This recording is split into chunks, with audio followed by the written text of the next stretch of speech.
बिस्मिल्लाहिर्रहमानिर्रहीम। अस्सलाम वालेकुम नाज़रीन, मैं हूं अहमद फ़वाद और आप देखते हैं मुझे मेरे यूट्यूब चैनल और फेसबुक पेज पर। नाज़रीन, आज के इस व्लॉग में दो इश्यूज़ हैं जिनके ऊपर डिस्कशन करनी है। सबसे पहला इश्यू तो ये है कि शहबाज शरीफ ने अपने ही भाई नवाज़ शरीफ के ख़िलाफ़ किस तरह से बड़ी बगावत का ऐलान जो है वो कर दिया है, बल्कि इसके ऊपर इम्प्लीमेंटेशन भी उनकी जानिब से किया जा रहा है। एक बहुत ही अहम मीटिंग हुई है जिसमें शहबाज शरीफ भी मौजूद थे, नवाज़ शरीफ भी मौजूद थे और उस मीटिंग के अंदर काफ़ी लड़ाई हुई है दोनों भाइयों में।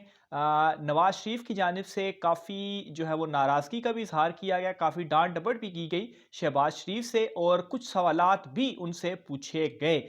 मामला क्या है, उस मीटिंग में क्या कुछ होता रहा, शहबाज शरीफ का क्या रिस्पॉन्स था, इस हवाले से बहुत अहम डिटेल्स हैं वो मैं आपके साथ शेयर करूँगा। और दूसरा अहम इशू नाजरीन पीडीएम के हवाले से है, क्योंकि पीडीएम ने अपनी जो रैलियां थी, अपनी जो मार्च था, अपनी जो तहरीक थी, जो उनका महंगाई के खिलाफ उन्होंने सड़कों पर निकलना था, उसका उन्होंने आगाज़ जो है वो करना था। ये सब कुछ कहाँ पर है? अभी तक ये आगाज़ हुआ है या नहीं हुआ? या ये भी जो है वो मुश्तरका इजलास के बाद सब कुछ फ्लॉप हो चुका है? मौलाना जो है वो इस वक्त क्या सोच रहे हैं, इस हवाले से भी कुछ तफसीलात आपके सामने रखूँगा। तो सबसे पहले नाज़रीन पहले इशू की तरफ आता हूँ। एक बड़ी अहम मीटिंग जो है वो हुई है जिसमें शहबाज शरीफ भी मौजूद थे और नवाज़ शरीफ भी जो है वो मौजूद थे। उसमें सबसे पहले तो नवाज़ शरीफ की जानिब से काफ़ी बरहमी का भी और नाराज़गी का इजहार किया गया शहबाज शरीफ के ऊपर, और उसकी जो रीज़न थी वो ये थी कि शहबाज शरीफ ने ये जो मुश्तरका इजलास में बिल पास हुए हैं, उसमें ये एक जो है वो चीज़ सामने आ रही है कि शहबाज शरीफ की कोई मिली भगत जो है वो मौजूद थी, क्योंकि शहबाज शरीफ ने इन तमाम बिल्स के ख़िलाफ़ उस तरह से नहीं गए जिस तरह से उन्हें जाना चाहिए था, और कुछ सवालात भी वहाँ पर किए गए। सबसे पहली चीज़ तो ये थी कि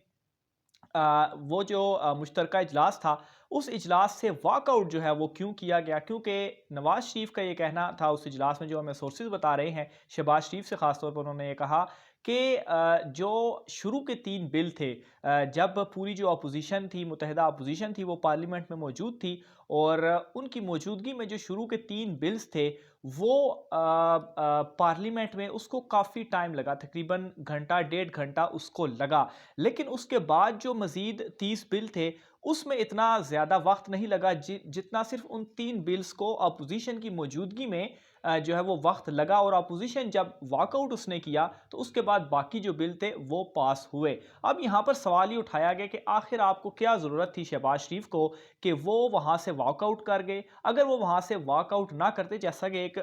वीडियो भी जो थी वो वायरल भी हुई जिसमें शहबाज शरीफ जो थे वो कौमी असम्बली के जो स्पीकर हैं असद कैसर साहब, उनके डाइस पर जो है वो गिले शिकवे कर रहे थे, और उसके बाद साथ ही वो बिलावल का हाथ पकड़कर उनसे कहते हैं कि चले आए हम वॉकआउट करते हैं। तो यहाँ पे नवाज शरीफ ने ये कहा शहबाज शरीफ से कि अगर वो वॉकआउट ना करते तो 3 बिलों को अगर 1 घंटा लगा था, तो इसी तरह से अगर बाकी 30 बिल्स को देखा जाता, तो ये जो मुश्तरका इजलास था, ये एक ही दिन में सारे बिल पास ना होते, हुकूमत को बहुत मुश्किल होती और उन्हें मुश्तरका इजलास काफ़ी दिनों तक बुलाना पड़ता, जिसकी वजह से क्या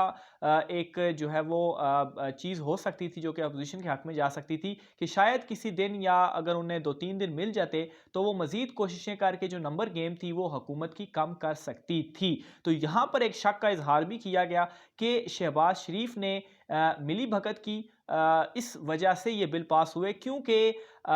इस तरह का कोई भी प्लान मौजूद नहीं था कि मुत्तहिदा अपोजिशन, जितने भी उनके इजलास होते रहे हैं, कि मुत्तहिदा अपोजिशन पार्लियामेंट से वॉकआउट करेगी। ये जो है वो तमाम जो मुत्तहिदा अपोजिशंस की मीटिंग होती रही है, इजलास होते रहे हैं, उसमें ये चीज़ तय होती रही है कि हुकूमत के ख़िलाफ़ जो है वो बिल पार्लियामेंट में रहेंगे, खुलकर मुखालफत करेंगे, डाइस का घेराव भी करेंगे, बिल की कापियाँ वगैरह भी फाड़ेंगे, लेकिन वॉकआउट का जो है वो कहीं पर भी डिसाइड नहीं हुआ था। तो शहबाज शरीफ ने अपने आप को डिफेंड करने के लिए तो खैर यही कहा कि नहीं, ये चीज़ें तय थी, तो ये हो गया तो वो हो गया, तो इस वजह से जो है वो किया। लेकिन नाजरीन इस वक्त जो ऐवान है, ऐवान की दीवारों में इस वक्त यही गूंज रहा है कि शहबाज शरीफ जो कि मुलाकातें भी करते रहे हैं, उनके हवाले से ये खबरें बिल्कुल आई हैं कि वो जो पिंडी में उनकी मुलाकातें होती रही हैं, और नवाज़ शरीफ और शहबाज शरीफ और मरीम नवाज़ की जो इख्तलाफात हैं, ये भी तमाम लोगों के सामने हैं। तो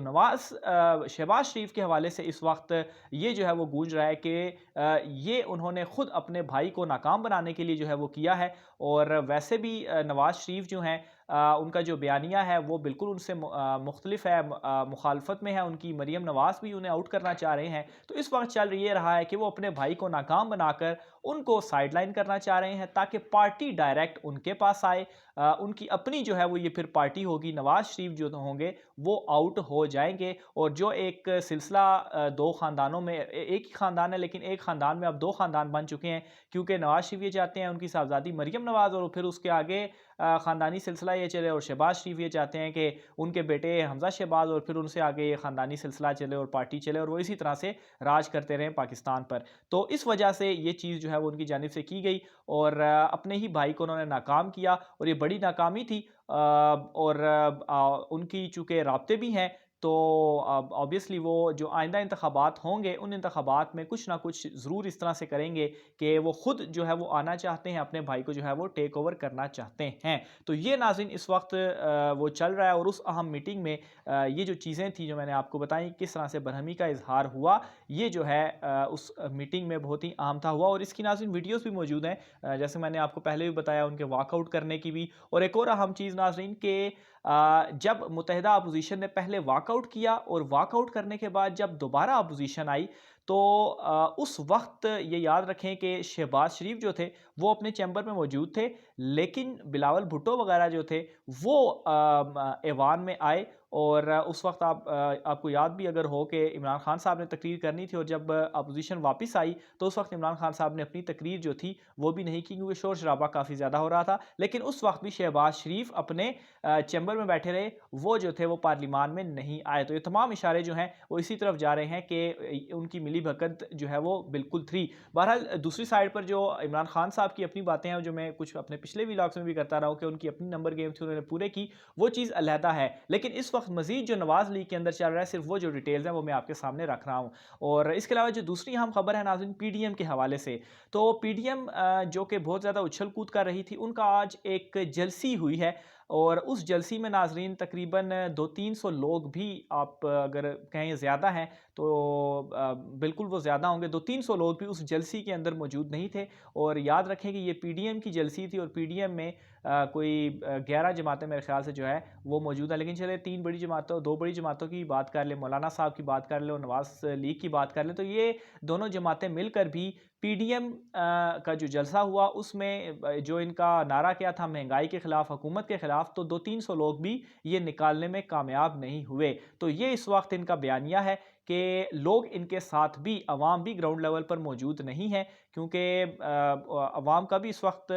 जो उनकी थिंकिंग है अगर मैं आपको बताऊं वो भी यही है कि ये जो जमातें हैं इनको हमने वक्त दे दिया है, इनको मज़ीद हम वापस इक़्तिदार में नहीं लाएंगे। इमरान खान साहब के साथ इस वक्त वो इस तरह से भी खड़े हैं कि महंगाई है, लेकिन महंगाई को